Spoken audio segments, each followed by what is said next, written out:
El projecte sorgeix un poc de la necessitat de trobar com espais on intercanviar una mica idees, maneres de fer, experiències, no?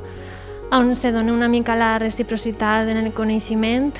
Ens preguntàvem com generar un espai de trobada on no n'hi haguera un objectiu fixe, sinó que aquest objectiu poguera ser canviant o ambigu segons l'interès del grup. També com un espai que no estiguera vinculat sempre a un resultat o a un calendari, no?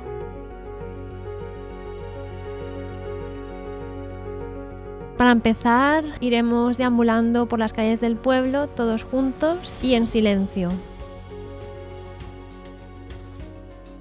Cuando alguien quiera estar un rato más en el lugar, dice aquí y nos paramos.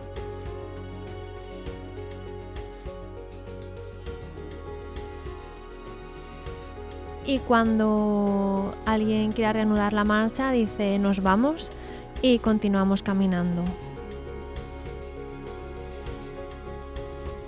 Por alrededor de este lugar, lo que haremos es cada uno buscará un sitio donde quiera quedarse y atenderá ese lugar. Ahora lo que haremos será, de todo aquello que hemos observado, escribiremos en estos folios 3 palabras. Puede ser cosas que hayamos observado y cosas que no hayamos observado, pero que queramos evocar o traer a este imaginario.